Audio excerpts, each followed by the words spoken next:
Hello everybody and welcome to Sin City Living. My name is Jason. I'll be bringing you today's episode. Now I've been trying to get away from doing the intros, but I haven't had a whole lot of success with that. So I'm going to have to go back into doing that again, but I'm going to try and keep this as short as I possibly can. I apologize for how infrequently we've been posting videos the last few weeks. Been working a whole bunch of extra shifts, and then I went in and had eye surgery, so I've been recovering from that and still am. But hopefully within the next couple of weeks, we're going to get back to our usual routine of having a decent number of videos coming out for you guys, especially all those exclusive videos for our patrons. We're really trying to focus on giving you guys some awesome content. So for anybody that is interested in that, just go ahead and check the description of the video down below. And I've had quite a few questions, even though we've had this system in place for a little while, quite a few questions on how you can, how our fans can tip us or show appreciation to us, and you can buy us a cup of coffee. We set up a quote-unquote tip jar for that. Again, just check the description of the video down below if you're curious about that. Otherwise, hope you guys are enjoying things. Please email us with anything, strategies you would like to see, questions you may have, videos you would like to see. If you would like to see us do the true crime stuff again, or just the mob stories on Vegas, or the history of Vegas, or restaurants, anything you might like to see from us, please shoot me an email, sincityliving@gmail.com. We love shooting this stuff for you guys. Otherwise, we're going to jump right into today's video. For today's video, I want to talk about some things that every new supervisor should know. So if you're getting promoted up to a suitor, if you want to get promoted up to suit, maybe you're dual rate, you're hoping to get promoted, even if you're hoping to get promoted to dual rate. Basically, anybody that's becoming a suit, like some of our other lists, this is by no means a comprehensive list. Some of these are things that I definitely wish I'd have known in advance. Others I did know because it wasn't my first supervisor job. So here we go, and it's a fairly short list for this one. Now the first one I may go on a little bit of a rant on, so I apologize. It's definitely one that I wish I would have known in advance, and that's suits. Suits. So every person that gets promoted, once they get promoted, they rush out and buy suits. Oftentimes you have a very short amount of time, so hopefully you've got some buddies. A lot of times some of the current suits will have the current floors, sorry, we always call them suits. Some of the current bosses will have suits that maybe they're getting ready to donate because they're old, or they've gained or lost weight and they're getting rid of, and they can help you out. That happened with me, a friend of ours, friend of the family. But otherwise, we all go running out and buy suits, and There's a few different places to go. Here in Vegas, Mastroianni's and Jacoby's are two of the more popular ones. And this is where I'm going to get into my rant. For most people, for most suits, when you go to get a suit, your suit is for cocktail parties or a wedding or something where you're sitting around, where when you sit down to eat, you probably take your coat off hanging off the back of your chair. You're mostly sitting around, maybe you're slow dancing or something, holding a drink in your hand, shaking people's hands. That's about it. It's basically a cocktail party kind of thing. The floors, the bosses, your suit you are working in, and this is where a little bit of the rant comes from. The tailors will give you all kinds of crap about how the suit is supposed to fit, and then you get it tailored, and the tailor will, bring this in, tighten this, shorten this sleeve, tighten this up right here, so on and so forth. And it sucks. Because again, you are working in your suit. We sit down, we don't get to take our suit jacket off, so the shoulders come up, everything tightens up around the neck. Right? We have to reach for things, and modern suits nowadays have very low armholes, so if you bring your suit up, it comes out. Bring your arm up, your suit comes out to here. Everything comes up. Everything's tighter because they've tailored it in super tight. I can't reach. This I can't do in my suit. In most of my suits, I should say. They're not working suits. The only thing I held my ground with were my shirts when I got my initial suits. I was the size up. I already knew from trying on a bunch of different shirts. I knew which size I was comfortable with. If I'd have let them pick my suits, I probably would have choked to death while I was sitting on the table. especially turning my head a lot and reaching for stuff. Right? Our suits, we need to breathe in, and we are working in them, which is the reason why most supervisors end up buying their suits somewhere that does not have a tailor. We don't go to some tailor shop to buy our suits. Some floors go to, JCPenney's, Macy's, stuff like that. Go off the rack, find what they like, what fits them, and then take the pants maybe to go get tailored. Bring the hems up or whatever. A whole bunch of us buy well-made but cheaper suits online. We found out what the size is, and then we went one size up and order them, and then all we have to do is get the pants hemmed up. And I mean, my two favorite suits are $50 suits I got online because they fit me the best. I can move, I can breathe, I can reach, I can crouch down. I have one suit that was tailored. It was a custom suit I got that I can't even tie my shoes without pulling my pants halfway up because it's so tight. And I wear a knee brace, and I told them I wear a metal knee brace underneath my pants. And two of my pants for the three suits that I got, two of them I can't wear the brace on. I could barely, it's almost tighter than my skin. When you're a brand new suit, keep in mind that you are crouching down, you are bending down, you are stretching, reaching, turning. You're working in your suit. Make sure you can work in your suit. Okay, you need to buy a John Wick suit, not a cocktail suit. All right, so moving on. Another thing that brand new suits, especially dual rates, need to understand: don't get cocky.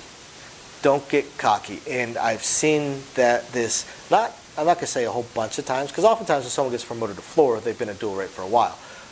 This can't happen with dual rates, though, especially brand new ones that have never been a dual rate or a floor anywhere else. Don't get cocky. Oftentimes, you actually weren't the first choice. Most of the promotions I see, they've already asked one or two other people first. And then you got the promotion. I'd be a great example. I can think of when I got promoted, I can think of at least 3 other people that have already turned down promotions multiple times. If they were willing, then they would have gotten the promotion, not me. So don't get cocky. You probably were not the logical, obvious choice. You were their best one that would accept. And you were still learning. New managers always want to get so cocky. I saw this when I was in upper management in a different industry.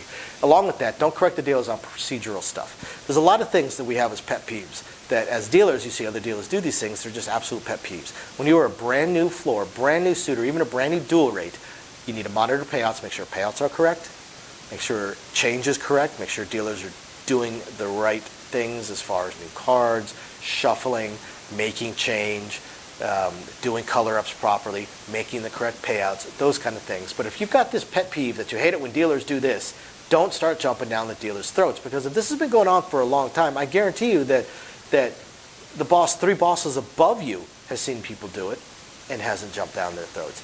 All right? If you see a procedural thing that just really bugs you, talk to your boss and say, hey, this really bugs me. How come we don't correct it? And see what they say, because you don't want to be that one guy that's yelling at the dealers for something that nobody else corrects them on. That does not make you the only one that cares. That doesn't make you the best floor. That just makes you the pedantic asshole. So, but I used to teach craps. Believe me, every day, every minute I see, literally every minute, every roll, I see at least a half a dozen things that just make my skin crawl. But I don't start jumping down the dealers' throats for it, because then I would be the pedantic asshole, the only one jumping down their throats on these things. They're not going to correct it. Why would they fix something that nobody else cares about? That just makes my life harder, makes their life harder. Same thing. Just because you're in a suit doesn't mean you suddenly start being an asshole to the players either. I have seen suits that or people get promoted, as soon as they get promoted, they immediately start their first day, the first person start yelling at them. Like, calm down. The first time somebody, drops an F-bomb, they start yelling at them. Calm down. Our job is to supervise our pit, to run our games, to make sure everybody's happy. Our job is not to show these players who's boss. That's stupid. If somebody's short those, I'll tell you, for me, I wait until the third short throw before I say anything. Then I don't say anything. I do a wave. Just do a wave. Come on, all the way down. It's the fourth short throw that I start saying something. The only exception being if they are standing directly next to stick. Then I give them the wave the very first time because they're as close as they can humanly get to the back wall, especially if they're setting the dice. But jumping down the players, I've seen suits that they just can't wait to cut off a player, kick a player off the table, cut off a player from drinking, refuse a comp, and I just don't understand it. Again, why would you want to be that pedantic asshole? And finally, ask questions. Ask a lot of questions. The thing that some people don't realize, maybe it's again easier for me because I've been in upper management in a different industry.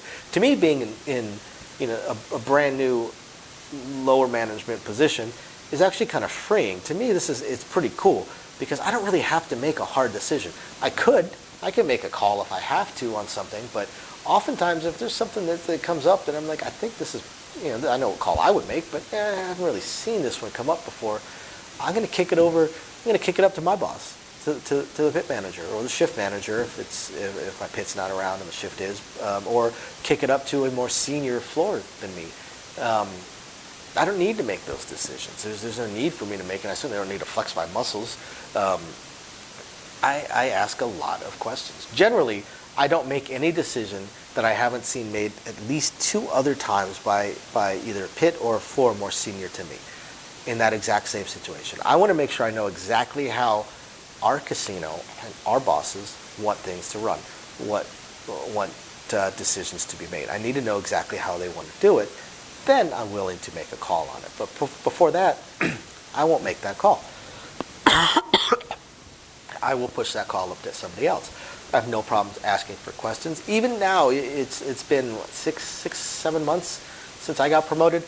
Even now, things like, say, comps or things that people ask about the players' cards, when I look them up, if it's a borderline, if it's not something that I'm comfortable looking at and instantly going, oh yeah, absolutely, you got it, here you go. If it's even borderline, I don't say no. If it's something that my gut is saying, I should say no to this, I don't. I grab a more senior floor than me, or the pit if they're nearby, or even the shift. Don't be scared to ask your shift bosses questions. They would much rather you ask a question than that you make a wrong decision. So I'll grab someone more senior and say, hey, I've got this. They want this. I looked on their account, and I don't know what to do. It doesn't look. Ask a question. Find out what kind of calls they want to make. There's nothing wrong with asking questions. Hey, this situation happened. Something happens. Even on the tables, and you've got a jackpot or shot going on. You've got an issue going with the players. Grab someone else. There's usually at least a more senior floor than me standing somewhere behind me that I can wave down, or a pit boss that I can wave down to come help me figure out what is the proper decision to make, especially if I won't stop the game. If there's a beef going on with a specific payout or something like that, sir, we'll get this figured out. I promise. We'll solve this in some way, shape, or form. I'm going to go ahead and get a roll, but we will continue working on this, and then I'll wave someone over, and they will talk to the person. I'll tell them what was going on, they'll talk to the player, and then they'll let me know what decision to make. Don't be afraid to ask questions. Ask a lot of questions. All right, guys. Hope you guys find this interesting, illuminating, enlightening, or at the very least, just plain fun. Thank you, everybody, for watching. We will catch you next time. Bye now. Thank you, everybody, for watching today's video. And as promised, a little bit more detail on things that we are working on. So, again, we want to continue trying to expand the channel. We're really hoping to be able to add roulette as soon as possible, and then some video keno, video slots, stuff along those lines. Unfortunately, it ate up almost all of our cash, paying off all of our bills during the month of January while we were down. And now that the holidays have ended, YouTube's payouts have dropped significantly. So we're kind of treading water here as far as all that goes. Do have a lot of things we want to add, though. Not just those things, those additional games, and hopefully some carnival games and such like that. But the live streams. The biggest problem right now with the live streams is with 3 jobs combined between the 2 of us, 4 if I include the 20 to 30 hours a week I'm putting into the YouTube channel. it's very, very difficult for me to have a day and time that I can commit to doing the live stream every single week, because we also have our very young child to take care of. But I'm trying to figure that out. I'm thinking it's probably going to end up being on Monday nights or Tuesday afternoons, or possibly both. I intend to do at least one live stream exclusively for our patrons, and then another one on the YouTube channel. So possibly both days. We also have a few other things that we really want to attempt to move forward on. I'm just running into either time or skill set issues. I do want to eventually have a website going for us. I did used to program websites over a decade ago. A lot of things have changed, and I just don't have that time. And not a whole lot of knowledge on the current state of building websites, hosting what sites can host, and how to build up the e-commerce stuff. So if anybody has any skill sets along those lines and would like to answer some questions or just help us out, shoot us an email, sincitylivinglv@gmail.com. Also, I really hope to be able to start adding some exclusive stuff from Sin City Living, logoed shirts, hats. I'm looking to get custom dice made, even custom layouts made, although those would be pretty expensive. But I know zero about e-commerce and drop shipping and anything along those lines. So if you have any skill or knowledge in that area, please email me. I would love to ask you some questions and see if you can answer a few to help me figure out how to get that going. Same thing with designing our logos. I had some logos designed, very, very small logos, unfortunately, not big enough to blow up to put on T-shirts and stuff like that. And again, I know I know nothing about logo design, graphic design, any kind of websites that could do it. I literally know nothing. So if you have any skill or knowledge in that area also, please email me, and you're willing to answer some questions, please email me and let me know. I'll admit I don't even know where to start as far as asking some questions, but I'm sure I'll ask a few, and that'll trigger a few more, so on and so forth. So yeah, there's that, and of course we do hope to continue to improve our AV setup, but I am an AV moron, so also right there, if you have any skill sets or knowledge in that area, please email me, and are willing to answer some questions. Please email me and let me know. We would love to help. Otherwise, again, thank you everybody for watching, and we're very excited to continue bringing you our videos. Bye now.